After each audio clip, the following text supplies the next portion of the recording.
We provide you the platform to turn your dreams into reality. Give wings to your aspirations with KR Mangalam University. Bihar में चुनाव से ऐन वक्त पहले राज्य के मुख्य सचिव बदलने वाले हैं। अमृतलाल मीणा 31 अगस्त को रिटायर हो रहे हैं और उनकी जगह लेने आ रहे हैं नीतीश कुमार के सबसे भरोसेमंद अधिकारी प्रत्यय अमृत।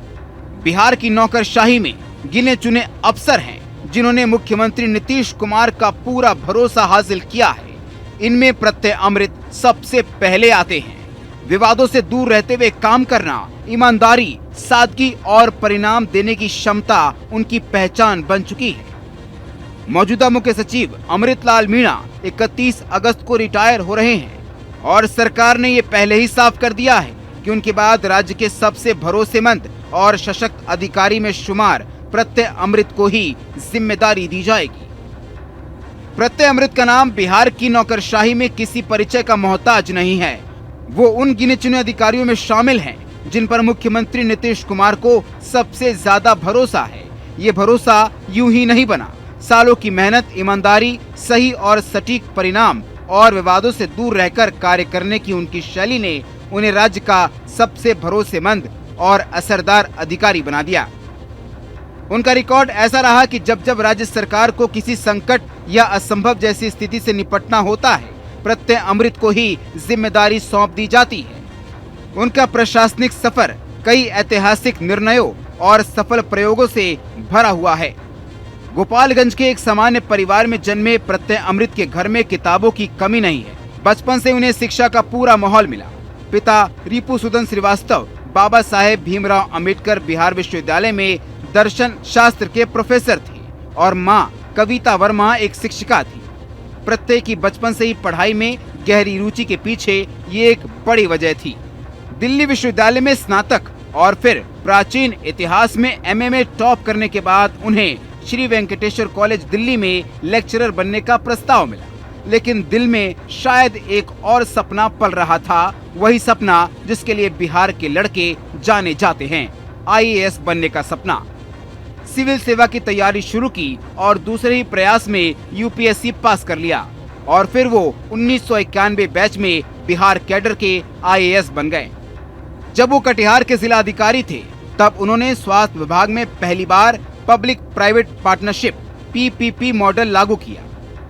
उस दौरान में ये पूरी तरह से नया प्रयोग था और इसे लेकर कई आलोचनाएं भी हुई थी, लेकिन उन्होंने बिना दबाव में आए इस मॉडल के जरिए सरकारी अस्पताल की तस्वीर बदल कर रख दी। प्रत्यय अमृत जहां भी तैनात हुए उन्होंने एक गहरी छाप छोड़ी। जब वो छपरा के डीएम थे तब उन्होंने अंतर्राष्ट्रीय स्तर पर मशहूर सोनपुर पशु मेला से जुड़ी अश्लील गतिविधियों पर पूरी तरह से लगाम लगा दिया। साथ ही उन्होंने सिनेमा हॉल्स में सीसीटीवी कैमरे लगवाने का आदेश देकर शहर में सुरक्षा और निगरानी व्यवस्था को और मजबूत कर दिया। प्रत्यय अमृत को जब बिहार राज्य पुल निर्माण निगम BRPNN का चेयरमैन बनाया गया तब वो संस्था लगभग बंद होने की स्थिति पर थी। ऑफिस के हॉल जर्जर थे, कुर्सियां टूटी हुई थी और पूरे दफ्तर में एक प्रकार का अव्यवस्था और निराशा का माहौल था। निगम वित्तीय घाटे में था, प्रोजेक्ट समय पर पूरे नहीं हो रहे थे और राज्य सरकार उसे बंद करने की सोच रही थी। लेकिन जब प्रत्यय अमृत ने इसकी कमान संभाली तो स्थिति पलट कर रख दी। उन्होंने बेहतर प्रबंधन, फंडिंग की सटीक व्यवस्था और समयबद्ध परियोजनाओं की निगरानी से इस डूबती संस्थान को मुनाफे में पहुंचा दिया। आज बिहार में जितनी भी सड़कें, पुल और फ्लाईओवर दिखाई दे रहे हैं उनमें प्रत्यय अमृत की अहम भूमिका है। बिहार में अगर बिजली की स्थिति सुधरी है तो उसमें भी उनका योगदान माना जाता है। उन्होंने जब ऊर्जा विभाग की जिम्मेदारी ली तब गांव-गांव बिजली पहुंचाने का काम शुरू कर दिया। उन्होंने इसे केवल योजनागत काम नहीं देखा बल्कि बदलाव के अभियान की तरह देखा। उनका योगदान केवल इंफ्रास्ट्रक्चर तक सीमित नहीं रहा। जब देश में कोविड-19 की दूसरी लहर ने तबाही मचाई थी तब बिहार में हालात बिगड़ रहे थे।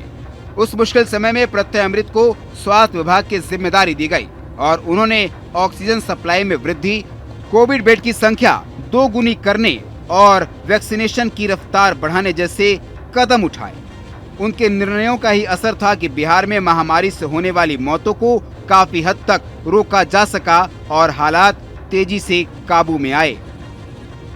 वहीं 2001 से 2006 तक वो केंद्रीय सरकार में प्रतिनियुक्ति पर दिल्ली में तैनात थे। लेकिन जब उन्हें लगा कि बिहार में बदलाव की असली जरूरत है तो उन्होंने तय अवधि से पहले ही दिल्ली छोड़कर पटना लौटने का फैसला किया।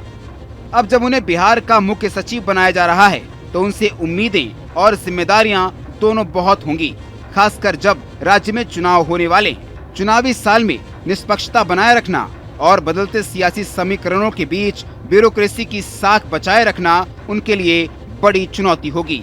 देखते रहिए न्यूज़ नेशन। जहां भक्ति है हर शब्द में, कथाओं में छुपे हैं दिव्य रहस्य और ज्योतिष देता है जीवन को दिशा। धर्म से जुड़ी हर बातों को जानने के लिए हमारे चैनल स्तुति को सब्सक्राइब करें। चैनल पर जाने के लिए इस लिंक पर क्लिक करें।